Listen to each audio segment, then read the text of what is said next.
Bonsoir à tous et bienvenue à Perspective.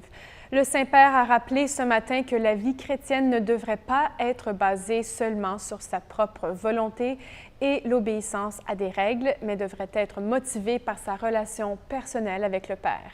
C'était lors de son audience générale, place Saint-Pierre aujourd'hui, et le pape a poursuivi sa série de catéchèses sur les commandements. Voici le résumé de sa réflexion. Nous entrons aujourd'hui dans le texte du Décalogue, qui commence par la proclamation que Dieu fait de lui-même et le rappel de sa bonté. Car le Dieu d'Israël sauve d'abord, et ensuite il sollicite la confiance de son peuple.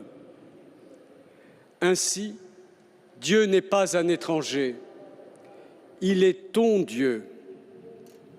Cette affirmation éclaire le Décalogue et révèle le secret de la vie chrétienne qui est avant tout la réponse reconnaissante à la bonté du Père, à l'image du Christ qui, aimé du Père, nous aime de cet amour.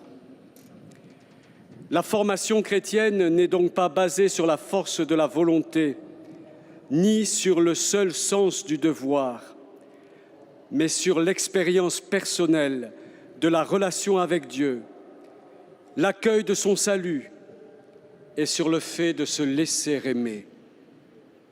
D'abord la mer Rouge, puis le mont Sinaï. La reconnaissance est un trait caractéristique du cœur visité par l'Esprit Saint. Pour obéir à Dieu, on a d'abord besoin de se rappeler ses bienfaits. Nous sommes ainsi conduits à faire un exercice de mémoire et à reconnaître les belles choses que le Seigneur a faites pour nous. L'Université de Toronto a accueilli une conférence internationale cette semaine sur l'Église et la migration. 78 experts du monde entier ont offert leur compréhension de l'un des plus grands problèmes de notre temps, la situation des réfugiés et des migrants. D'ailleurs, c'était au cœur des discussions entre le président de la France, Emmanuel Macron, et le Saint-Père lors de leur rendez-vous au Vatican hier. Elle touche évidemment le monde entier, et plusieurs pays n'arrivent pas à trouver un consensus sur l'accueil des migrants. Nous connaissons aussi très bien les positions du pape François sur l'immigration, mais que nous dit la doctrine sociale de l'Église à ce sujet? L'un des conférenciers et directeur de l'Institut supérieur d'études écuméniques en France, le père Luc Forestier, a répondu à cette question. Il a été interviewé par la télévision Ciel et Lumière. Écoutez.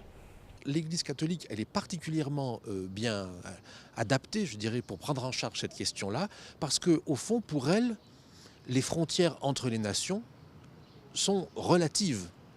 L'une des grandes réussites, à mon avis, des intuitions du pape Jean-Paul II, du pape Jean-Paul II, a été, par exemple, les Journées mondiales de la jeunesse. Ces Journées mondiales de la jeunesse, World Youth Day. C'est très intéressant de voir comment des jeunes de tous les pays du monde se retrouvent et vivent un temps de communion au-delà de leurs appartenances nationales. Donc on voit bien qu'il y a dans le trésor, au fond, de la vie propre à l'Église catholique, de quoi prendre en charge cette question des déplacements. Mais évidemment, il y a en même temps le respect de ce qui relève des États, des nations, qui elles-mêmes ont des politiques et mettent en œuvre des politiques. Et donc de ce point de vue-là, il n'appartient pas à l'Église catholique comme telle de déterminer ces règles qui sont des règles qui relèvent de la responsabilité des personnes élues, surtout dans les démocraties où nous avons la chance de vivre. Enfin, vous avez jusqu'au 30 juin pour vous inscrire au pèlerinage en Terre Sainte avec le père Christian Beaulieu de l'Institut séculier Pie X, une initiative de Ciel et Lumière en partenariat avec la compagnie de voyage Spiritour. Pour en savoir plus, visitez notre site web ciel-et-lumière-tv.org/pèlerinage ou téléphonez au 1-888-302-7778. Voilà, c'est tout pour aujourd'hui. Merci d'être avec nous et à la prochaine.